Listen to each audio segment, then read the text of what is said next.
ঘরকন্যা Anushree next ব্লগে আপনাদের সকলকে স্বাগত জানাই। আমার নেক্সট ব্লগে আপনারা চলে আসুন হোকপাটিতে। তো জয়রামবাটির মূল সংলগ্ন এলাকায় এই হোকপাটি বলে একটা রেস্টুরেন্ট নতুন খুলেছে। এটা অনেক দিন আগেই খুলেছে, তখন আমরা সবাই খেতে এসেছিলাম। আজকে অনেক দিন পর আবার এলাম, সেটারই একটা ছোট্ট ভিডিও আপনাদের সাথে শেয়ার করলাম। যদি কেউ জয়রামবাটি আসেন তো এই হোকপাটিতে একটু খানি এসে খেয়ে যাবেন। এদের রান্না, এদের পরিবেশন খুবই ভালো এবং ভালো। আপনারা আসবেন, তাহলে জয়রামবাটি আরও বেশি উন্নত হবে এবং জনসমাজে আরও বেশি নাম করবে। তো আমি জায়গাটা আপনাদের সাথে শেয়ার করলাম, কতটা পরিষ্কার পরিচ্ছন্ন।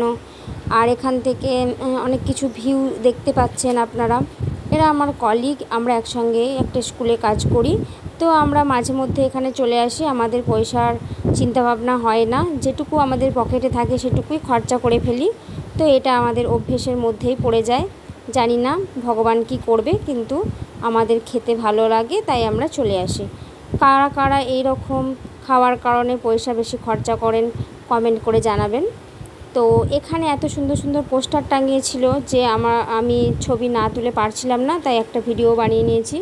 আর খেতে গিয়ে আমি করছিলাম বলে ওরা আমার সাথে একটু মজাও করছিল। আমি এখন ভিডিও বানাই, ওরা তো আর বানায় না, তাই ওদেরকে আমি দলে নিয়ে নিয়েছিলাম। ওরাও যদি কোনো দিন বানায় আমি ওদেরকে সাপোর্ট করব। আর ওরা ভালো কলিগ, এই জন্য একটা সুসম্পর্ক আমাদের আছে। জানি না পরে কোথায় কে থাকবো, কিন্তু আমরা চাইবো যে সম্পর্কগুলো আরও সুন্দর এবং ভালো থাকুক। আর এটা হচ্ছে মেনু কার্ড, এখানে আপনি সব কিছু দেখে নিতে পারবেন, কিন্তু আমি পুরোপুরি শেয়ার করিনি, কারণ তাহলে আপনাদেরকে এখানে আসতে হবে এবং খাবার দাবার চেক করে যেতে হবে। এই ছোট্ট একটা জায়গাকে বড় করে তোলার জন্য এবং এদের সার্ভিসকে আপনারাও যাতে উপলব্ধ করতে পারেন, সে কারণের জন্য আপনারা হোকপাটি সবাই আসবেন আর জয়রামবাটি ঘুরে যাবেন। জয়রামবাটি আসলে আপনাদের আতিথেয়তার কোনো রকম সমস্যা হবে না। তাই জায়গাটা সম্পর্কে জানানোর জন্য, খাওয়া দাওয়া কেমন তা দেখানোর জন্য আমি আজকে আপনাদের কাছে এই ছোট্ট ভিডিওটা নিয়ে এলাম।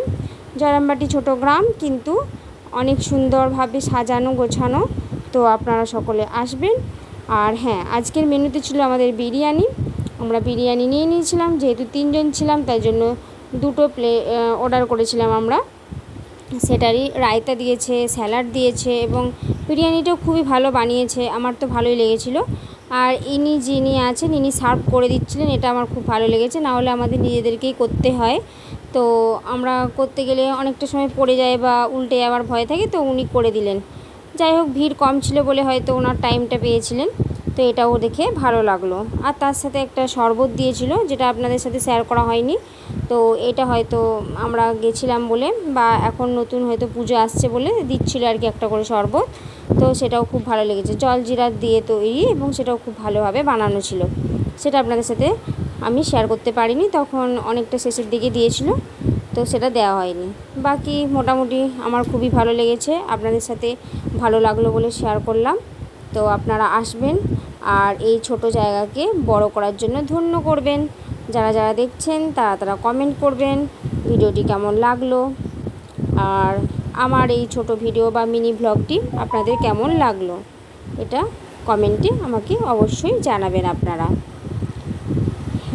তো আজকে আমাদের স্যাটারডে ছিল, এই কারণের জন্য আমরা দুপুরের দিকে চলে গিয়েছিলাম। আপনারা বিকেলের দিকে আসলে আরও অনেক কিছু নতুন নতুন খাবার এখানে পাবেন। বিকেলের দিকটা ভিড় হয় প্রচুরই, দুপুরের দিক ছিল বলে হয়তো ভিড়টা একটু কম ছিল, কিন্তু বিকেলের দিকে খুবই ভিড় হয়।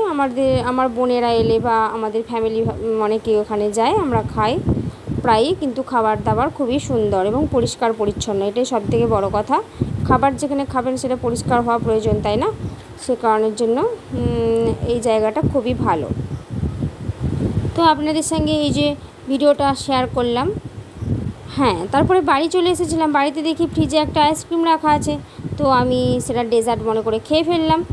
আর আপনারাও এরকম করলে সেটাও কমেন্টে জানাবেন, কারণ আইসক্রিম আমার ফেভারিট। আমার আইসক্রিম খেতে খুবই ভালো লাগে এবং আইসক্রিম আমি কিনে নিই যখন আমার মন চায়, তখন আমি কিনে রাখি, সে যতই দাম হোক না কেন আমি কিনে নিই।